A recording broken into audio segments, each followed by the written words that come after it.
Hey there guys, this is your boy McMix with another Genshin Impact video. Well, we got the announcement for patch 1.5, we saw a lot of new events and a lot of cool features, but today this video is dedicated on the Inazuma artwork we got. We got 5 new pictures, official MiHoYo artwork about how Inazuma is going to look like.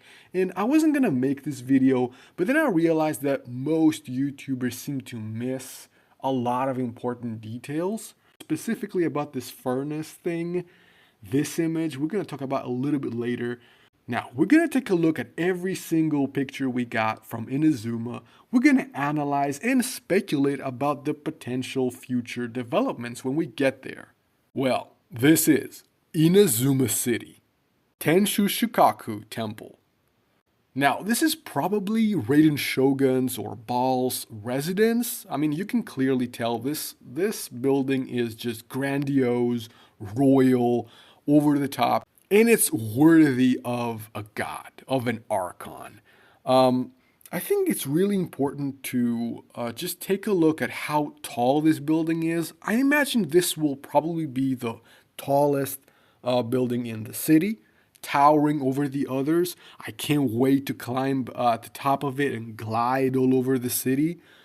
We see banners with the electro element symbol here, which is really interesting. I love how they have incorporated the color, and I will talk about this a little bit later on as well.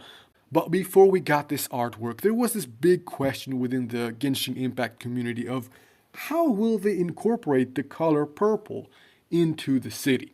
You know, are they going to make the ground purple? Is it going to be just because purple is not really easy on the eye, you know, and it's not a natural color you find in nature. It's very rare.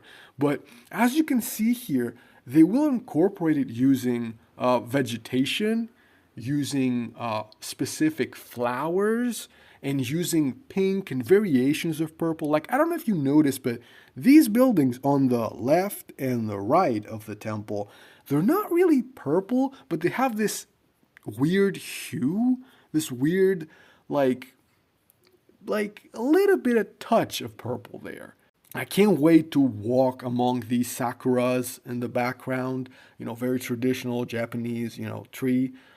Now, one last thing I want to point out about this image and this structure before we move on is just look at the details at the center. We have what it looks like a mask, samurai hat, and now if you can see at the left and right, it almost looks like the padding or the samurai armor. They made it look as if the entire building is like this massive sitting samurai. This is amazing. Let's move on to the next picture, which is Yashiori Island. Now, the skeleton of the great snake rests on this island. The presence of evil is palpable here. Now, this looks like a very dark area. I know this looks, oh look, so it's so green, it's so beautiful, but I think imagine visiting this area during the night. This massive gaping mouth with the crystals shining in his eyes and the teeth, it's gonna be super scary. And not only that, look at these monoliths that kind of come out of the ground. They look like graves or teeth.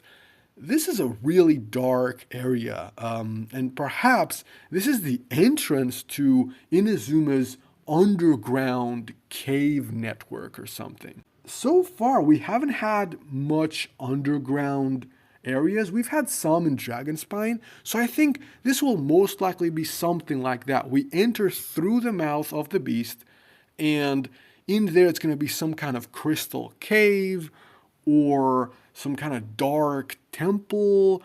A domain could be located in there. Who knows? There is this recurring theme of these bone structures really coming out of the ground. These are not rocks, mind you. These are clearly bones of ancient beasts, and which leads me to believe that at some point we may have to fight some form of reanimated dragon, bone dragon. And so far, we've gotten at least two dragons, Dvalin and Azdaha, technically, in Liyue. So maybe this one is going to be the dragon of Inazuma, or one of the dragons of Inazuma.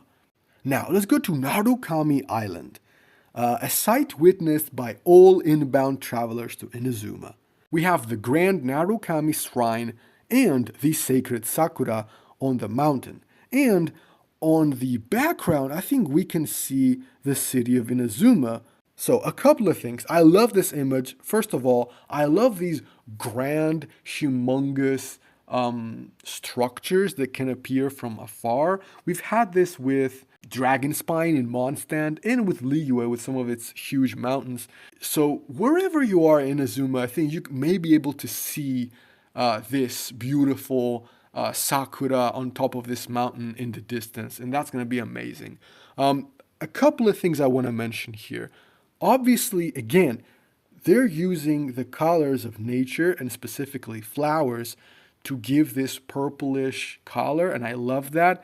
At the top there, this looks very colorful. We've seen some flower fields in Chinsei village, but if you look at the top of this mountain, it looks filled with flowers.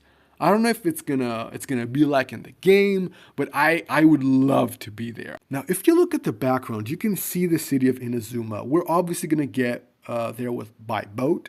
You know, Liyue had a very horizontal design. It was very large, and it was kind of like spread throughout the harbor, whereas Inazuma looks like it has layers. It reminds me a lot of like how layered Minas Tirith was, and I love this kind of like upward design, this vertical design, because you just get higher and higher and higher and be able to see more things the higher you get. And I think at the top, you can actually see the house of Baal. You know, this large structure over here, that has to be the temple we saw before. Tatarasuna, Kanazuka, the mountain surrounding the Makagi Furnace. Blossoms continue to bloom here, impervious to the effects of war. This area is just, I'm speechless. Look at this. Again, look at how they've used the color purple. I can't really tell what's that in the distance. Maybe it's like a small village. It looks like a small village. So much like Chinsei in Liyue and Springvale in Mondstadt, I bet Inazuma is going to have a smaller location, a smaller city or village. And so this would be an ideal location for this, actually. And again, more sakuras in the background. And now let's get to my favorite picture, actually. Yeah, I mean, the temple was great, but I actually imagined it. I imagined that the temple would look something like this. But this is weird. Makagi Furnace in Tatarasuna, the largest smelting facility in all of the islands of Inazuma.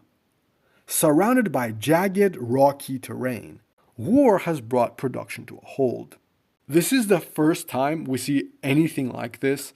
Buildings, they're like carved into the mountain, really cool. You can see it on the right and the left. I'd love to see how they look on the inside. But this structure over here, what is this?